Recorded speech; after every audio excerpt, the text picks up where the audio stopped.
सभी बोले मौत को समझाए गाफिल इख्तितामे जिंदगी मौत को समझाए गाफिल इख्तितामे जिंदगी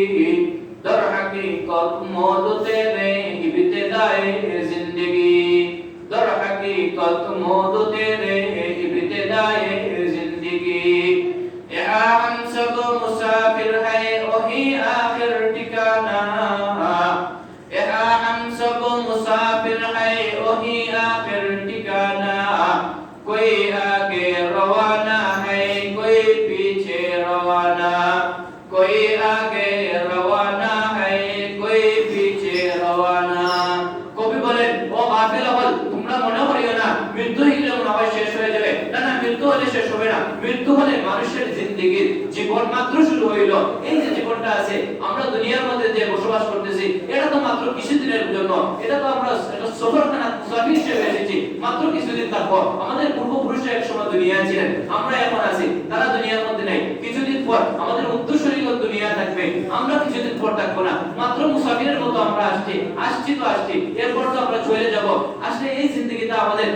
চিরস্থায়ী জিন্দেগি নয় মৃত্যুর পর যে জীবনটা হবে এটা হলো আমাদের চিরস্থায়ী জিন্দেগি আল্লাহ রাসূল সাল্লাল্লাহু আলাইহি ওয়াসাল্লাম বলেন কামা তাইশুনা তামুতুনা কামা তামুতুনা তুবাসুন ওয়া কামা তুবাসুনা তুহশারুন আল্লাহ রাসূল সাল্লাল্লাহু আলাইহি ওয়াসাল্লাম বলেন ও আমার উম্মত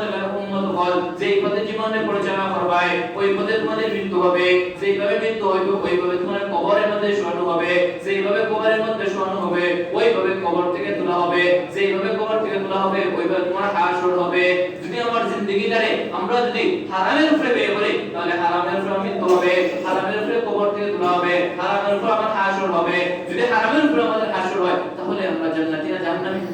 জাহান্নামী আর যদি আমাদের জীবনটারে হালালের উপর পরিচালনা করি শরীয়তের উপর আমাদের পরিচালনা করি পাঁচ ওয়াক্ত আমরা কি করি নামাজ আদায় করি তাহলে আমাদের জীবন আমাদের মৃত্যু হবে নামাজি অবস্থায় মৃত্যু হবে ঈমানদার অবস্থায় মৃত্যু হবে কবরে রাখা হবে ঈমানদার অবস্থায় কবর থেকে তোলা হবে ঈমানদার অবস্থায় হাসর মাঠ কায়েম হবে আমাদের কি অবস্থায় ঈমানদার অবস্থায় যখন ঈমানদার অবস্থা হবে তখন আমরা কি জান্নাতি না জাহান্নামী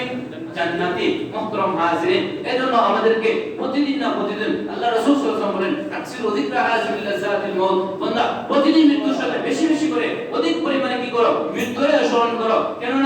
কেননা মৃত্যুকে যদি বেশি বেশি করে স্মরণ করো তখন আর গুনাহের পথে যাইবেন না যদি বেশি বেশি করে মৃত্যুকে স্মরণ করেন তখন আর কি করবেন না হারাম খাবেন না হারামের পথে আর যাইবেন না মানুষের উপর কি করবেন না জুলুম করবেন না এজন্য আল্লাহ সুবহানাহু আকসিরু যিকরা হাযিল লাযাতিল মাউত অধিক পরিমাণে মৃত্যুকে স্মরণ করো অধিক পরিমাণে মৃত্যুকে স্মরণ করো মাত্র 60 বছরের জিন্দেগি জীবন থেকে 20টা বছর চলে গেছে 30টা বছর চলে গেছে 50টা বছর চলে গেছে 60টা বছর চলে গেছে আর কয়দিন দুনিয়ার মধ্যে বাঁচবো বা কি বা গ্যারান্টি আছে কতদিন আর দুনিয়ার মধ্যে বাঁচবো আসার বেলায় তো সিরিয়াল আছে দাদা আসছে বাবা আসছে ছেলে আসছে নাতি আসছে যাবার বেলায় তো কোনো সিরিয়াল নাই নাতিও চলে যায় দাদার আগে বাপের আগে চলে যায় সন্তান দুনিয়াতে চলে যায় যাবার বেলা তো কোনো গ্যারান্টি নাই আসার বেলা কি আছে সিরিয়াল আছে যাবার বেলা তো কোনো সিরিয়াল নাই এজন্য প্রত্যেকটা সময় আমাদের কি করতে হবে তাওবা করে চলতে হবে প্রত্যেকটা সময় আমাদেরকে ঈমানের উপরে চলতে হবে যদি আমাদেরকে বেঈমান অবস্থায় যদি মৃত্যু হয় তাহলে আমরা কি হয়ে গেলাম খালিদিনা ফি জাহান্নামে হয়ে গেলাম এজন্য ভাইয়ের বুজুর্গ হল আমরা প্রত্যেকটা মুহূর্তে কি করতে হবে ঈমানদার অবস্থায় থাকতে হবে প্রত্যেকটা মুহূর্তে অবস্থায় কি করতে হবে